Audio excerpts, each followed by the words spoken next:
What if the feeling that your to-do list resets itself at midnight isn't just modern burnout, but the echo of a very old sentence?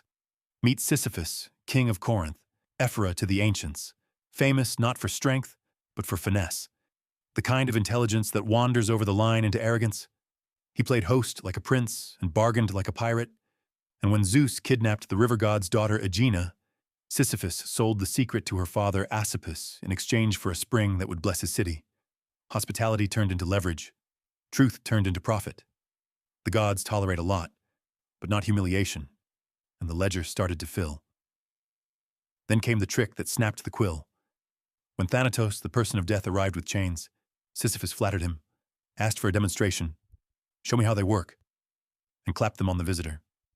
Suddenly nobody died. Battlefields filled with groaning men who could not cross the threshold.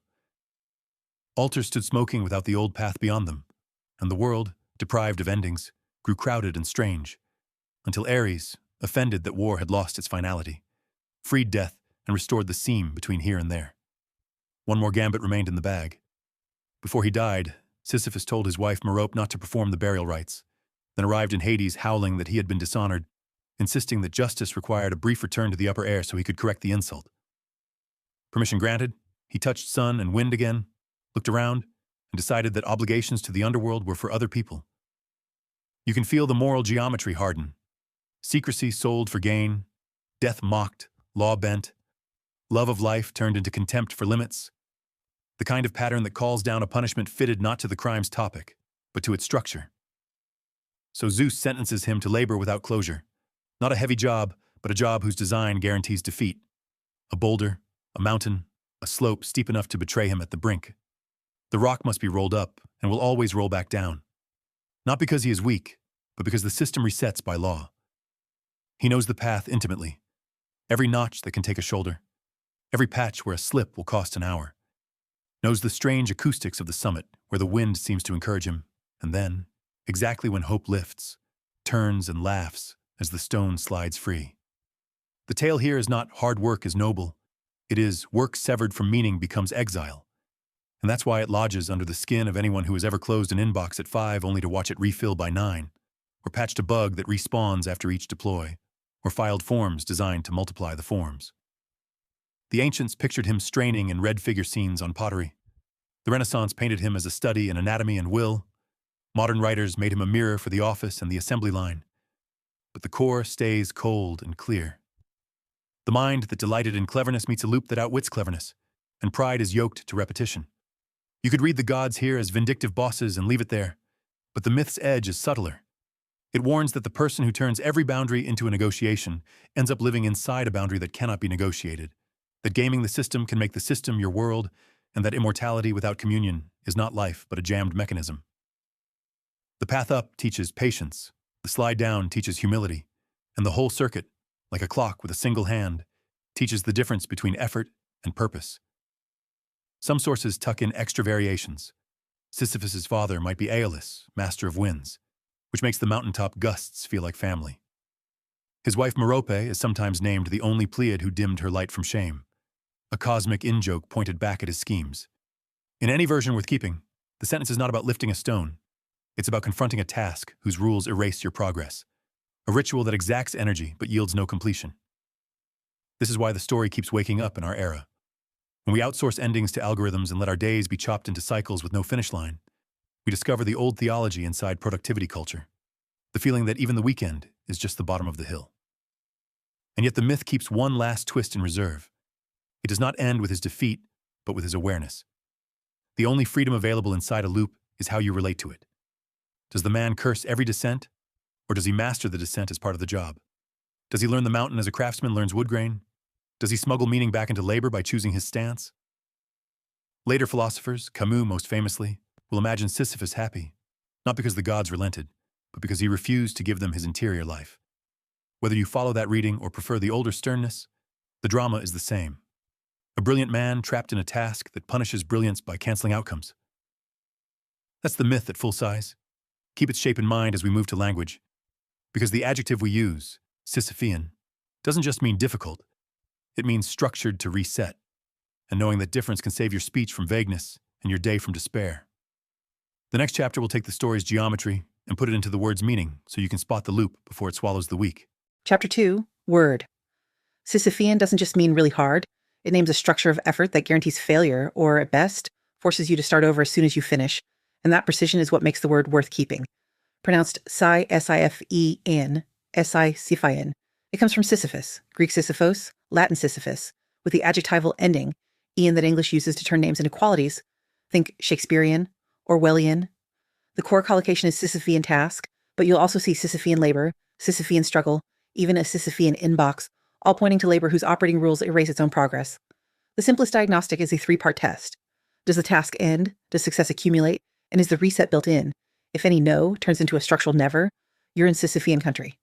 Good examples include bureaucracy that generates forms to manage the forms, bug fixing where a fragile architecture reintroduces the same error after each deploy, or moderation work where new violations appear faster than human review can keep up. By contrast, don't call training for a marathon Sisyphean. Arduous, yes, but finite and meaningful. Nor is writing a thesis Sisyphean if chapters stay written. That confusion is common, so pair Sisyphean with futile or endless in your mind to keep it sharp. Relatives and foils help. Herculean means extremely difficult but doable. 12 labors, 12 completions. Pyrrhic describes a victory so costly, it empties itself of value. You win, but lose too much. Kafkaesque names the surreal, dehumanizing maze of opaque rules, often bureaucratic. Quixotic means noble but impractical pursuit, tilting at windmills, while Sisyphean is specifically the loop that deletes its own finish line. Semantics aside, register matters. Sisyphean is a little literary, comfortable in essays, talks, and thoughtful conversation, but it's perfectly at home in modern work speech, especially when you need one word that dignifies a feeling people already know. If you want to sound natural, use it with concrete nouns rather than abstractions. A Sisyphean comment thread beats Sisyphean dynamics, and anchor it in a scene. By Friday, the team's urgent requests made Monday's fixes feel Sisyphean. Writers sometimes flip the term to praise perseverance, a Sisyphean work ethic. But that's a clever twist, not the center of gravity. If you want the virtue of persistence, say dogged, indefatigable, or tenacious, and reserve Sisyphean for elegant futility. Spelling trips people up. Keep the PH from Sisyphus and the ian ending. You may see odd variants like Sisyphean, but standard usage favors Sisyphean. Pronunciation also wanders. Some say Sisyphean, others Sisyphean. Choose one and commit. The word's power grows when you align it with consequences. Calling a process Sisyphean isn't a fancy complaint. It's a diagnostic that invites redesign. Because if a loop is baked into the rules, more effort won't fix it. Only changing the rules will. That's why the adjective carries moral voltage. It nudges us to distinguish quantity of effort from quality of structure. In teams, that distinction protects people from burnout theater, the performance of labor that progress will quietly cancel. In culture, it helps name systems that harvest attention or outrage in endless scrolls, where each swipe resets the hill. And in personal life, it lets you separate maintenance loops that are meaningful, parenting, prayer, practice, from loops that impersonate meaning, busy work that props up a metric no one actually uses. Usage in sentences can keep the edges crisp. Trying to inbox zero a list that repopulates from 5 shared channels felt Sisyphean. They called it compliance, but the weekly spreadsheet was a Sisyphean ritual. No decision ever changed because of it. We solved the immediate bug, but without rewriting the core service, it's a Sisyphean patch. If you want nuance, pair it with a Y clause that reveals the loop's engine. Sisyphean because the incentives reward volume, not resolution. And when you critique, aim at the design, not the worker. This is a Sisyphean workflow is kinder and truer than you're failing. A last refinement. Some loops are endless but not futile. The world runs on them. So avoid cheap shots like housework is Sisyphean, unless you mean the futile parts, pointless double-entry inventories, for example. Better to say cyclical or ongoing when the loop is life-giving. Quick mnemonic, Herculean, hard, Sisyphean, hopeless by design. If you memorize one sentence, make it this. Sisyphean names labor whose structure deletes progress. Recap, the word descends from a myth about punishment by pointlessness, enters English as an adjective for endless reset-prone effort, and earns its keep when you use it to diagnose a loop rather than to dramatize difficulty. And that sets up the last chapter, because naming the loop is only half the work. How do you break it without breaking yourself? Chapter 3, Life. Here's how to turn a myth about punishment into a toolkit for freedom. Treat Sisyphean as a diagnosis of structure, not of effort, and then change the structure. 3 moves cover almost every loop. Change the slope, change the stone, change the game. And a quick weekly check keeps you honest. Call it the Sisyphus test. Does this end? Does it matter? And who else, or what else, could push? If you can't answer yes, yes, not me, you likely have a hill that deletes progress. First, change the slope. Make the climb finite by redrawing done and adding a sunset.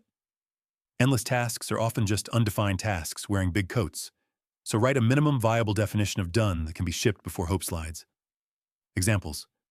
Instead of clean up our data, commit to archive or fix the top 100 rows by Friday, then stop. Instead of answer every email, Decide reply to anything that moves a project. Archive the rest with a polite summary at 5 p.m. Add sunset clauses to rituals that metastasize. Stand-ups end at 12 minutes no matter what. Comment threads auto-lock after 72 hours. Reports expire unless a decision references them. Caps and gates flatten the grade. Limit work in progress to 3 things. Gate new work behind finishing 1. Time box the climb to a crisp window. And mark the path with milestones that show accumulation so morale doesn't tumble with the rock. If your world resists the idea of stopping, rehearse a sentence that buys slope for the team. We can do more later, but this is the smallest hole we can deliver now. Second, change the stone. Remove or resize the part of the task that guarantees the reset. Busy work is not a moral issue, it's a design issue. So make a ruthless 80-20 list of steps and attack the heavy, least meaningful 20%. If a human shouldn't decide, automate with a rule. If a human must, delegate to the person for whom it's actually skilled work, not friction. If no one benefits, delete it and defend the deletion with a measured experiment. We'll skip this report for 2 weeks and see who notices. Standardize anything that repeats with templates, checklists, and macros so the rock is rounder and rolls better. Batch interrupts into scheduled blocks so you're not chasing pebbles down the slope all day. Separate maintenance from invention to keep novel work from inheriting the maintenance loop. Treat metrics like levers, not altars. Measure what leads to decisions. Stop counting vanity numbers that refill simply because counting refills them. If your loop is a feed that never ends, install external edges, scheduled consumption, device grayscale, turning off infinite scroll. If your loop is conflict that regenerates, change the interface. Write instead of live spar, meet with an agenda, anchor on facts before opinions. If your loop is perfection, use error budgets and guardrails. Define acceptable imperfection, then ship when you hit it. And when deleting feels dangerous, borrow language from medicine. Prune to promote health. Third, change the game. Some loops are life-giving by nature. Parenting, practice, prayer, cleaning, tending. They're endless, but not futile. So the move is to dignify the loop rather than escape it. You do that by switching success from outcome only to value per cycle. Desire the cycle because it shapes you. Build rituals that make the return meaningful. Open with a tiny ceremony. Close with a gratitude note. Post a visible counter that climbs even when outcomes don't. And schedule rest as part of the loop so the gods of exhaustion don't repossess your joy. Rename chores into stewardship. Workouts into practice. Budgeting into craft. Small language changes instruct the nervous system. In teams, celebrate maintenance publicly so it doesn't become invisible labor. In relationships, trade mirror energy for window energy. At least once a day, deliberately attend to what is not you. In attention economics, recode your home screen so the first swipe opens a book, not a slot machine. If you must live with an endless inbox, change the object of love from 0 to clarity by 5 p.m. and stop when you hit it. The Sisyphus test keeps the 3 moves honest. Once a week, ask of your heaviest task. Does it end? If not, can I define an end for this cycle? Does it matter? If not, why is it here? Who else can push? A person, a process, or a program? If your answers feel like excuses, you've named the rock that needs redesigning. To avoid cruelty, aim the word at systems, not at people. Call the workflow Sisyphean, not the worker. And make redesign a communal art. If you lead others, defend finite work with policy so individuals don't have to be heroes. If you don't lead, design your personal slope anyway. Most freedom is local. A few scenes to make this concrete. A product team drowning in bug reports moves to a weekly triage that caps the queue at 20, auto-closes duplicates, and dedicates a rotating engineer to fix only what blocks users. Slope changed, stone lightened. A teacher buried in grading adopts single-point rubrics, batches feedback into audio notes, and returns work with one next step only. Game changed from proof of perfection to cadence of growth. A household overwhelmed by tidying shrinks, clean the house into reset the kitchen at night, reset the living room after school. With Saturday as the only deep clean, slope flattened by ritual. A nonprofit addicted to a report no one reads runs a 2-week deletion trial. No one notices, energy returns elsewhere. A founder who answers every Slack adds office hours and a public FAQ, stone delegated to a process. And yes, sometimes the loop won't move. The hill is the hill. When that's the case, choose your posture. If you cannot change the slope or the stone, change your stance inside the game. Practice the craft of descent. Treat the return as a breath. And refuse to make your identity out of a task that erases itself. Camus' provocation, imagine Sisyphus happy, isn't a sticker. It's a technique.